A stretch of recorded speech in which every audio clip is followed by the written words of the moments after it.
All right, let's just dive right in with a simple question. Though, fair warning, it might be a little uncomfortable. And look, I'm not just talking about being physically alone in a room. I mean, when was the last time you were truly off the radar, completely off the grid? You know that bizarre feeling, right? You're just chatting with a friend about, I don't know, a trip to Iceland, something you've never Googled. And then, bam, an ad for cheap flights to Reykjavik pops up on your phone. So what is that? Is it just a crazy coincidence? Some kind of spooky digital magic? Or is it a sign that in this hyper-connected world of ours, we're just never really alone? And let's be clear, this isn't some tinfoil hat conspiracy theory. This is just the reality of our digital lives now. Which brings us to the huge question we're tackling in this explainer. When exactly did we trade our privacy for convenience? And did we even know we were making that deal in the first place? So to really get how we ended up here, we've got to take on the single most common and maybe the most dangerous argument you hear when it comes to privacy. I mean, it sounds so logical, doesn't it? It's almost a comforting thought. But the thing is, that entire idea is built on a complete misunderstanding of what privacy is all about. So here's the big mental shift we need to make. Privacy isn't about hiding something you did wrong. It's about control. It's about you getting to decide what parts of your life you share and who you share them with. It's that simple. And let's be honest, that control is something we give away all the time without even thinking about it, because the whole system is designed to make us do just that. I mean, think about those monster terms of service agreements, pages and pages of legal jargon, all leading to that big, friendly accept all button. And just like that, with 1 or 2 clicks, a huge chunk of your digital self is handed over. And the moment you click accept, the moment you give that consent, your data becomes fuel. Fuel for the most powerful, world-changing engine of our time, AI. You see, AI isn't just magically smart out of the box. It has to learn. And what does it learn from? What's its favorite food? Data. And not just a little bit. We're talking massive, almost absurd amounts of it.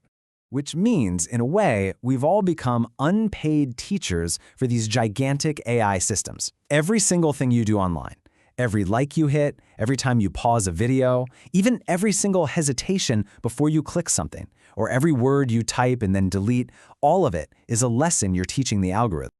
And get this, it's not even about the obvious stuff, like your name or where you live. It's about your patterns. The AI doesn't need to know you're Jane Doe. It just needs to recognize your unique digital fingerprint, your habits, your rhythms, what makes you tick. So what happens when a super smart AI learns all of your patterns, all your little quirks?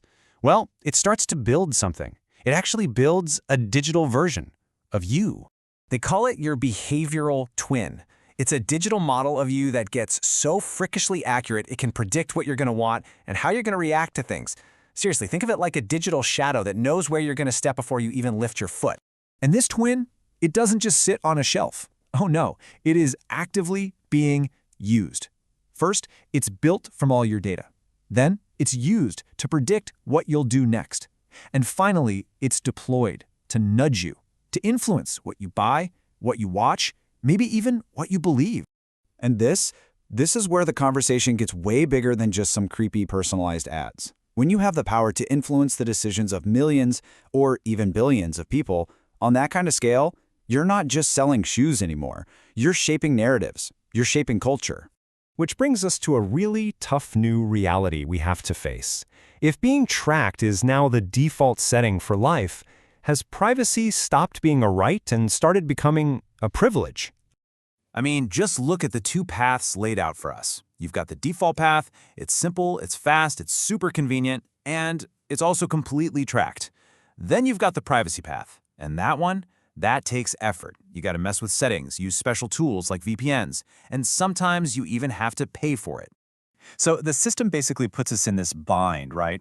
It says, hey, you want all this cool, convenient stuff? Great, just give me your data. You want privacy? Okay, you're on your own. It's framed not as a right, but as a premium feature, a luxury.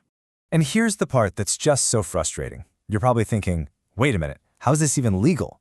Well, the tough answer is, most of the time, it is. The law is always playing catch-up with technology. And because you click that accept button, it's all technically above board, even if it feels completely unethical. Okay, so what do we do about all this? I know, it can feel pretty hopeless, but the answer isn't to just give up and throw in the towel. The goal is to start playing the game, but with our eyes wide open. Look, nobody is saying you have to ditch your phone and go live in a cabin off the grid. The first, and honestly the most powerful step you can take, is just awareness. Just understanding how this whole game works is half the battle, because once you get it, you stop playing on autopilot. So, let's circle all the way back to that question I asked at the very beginning.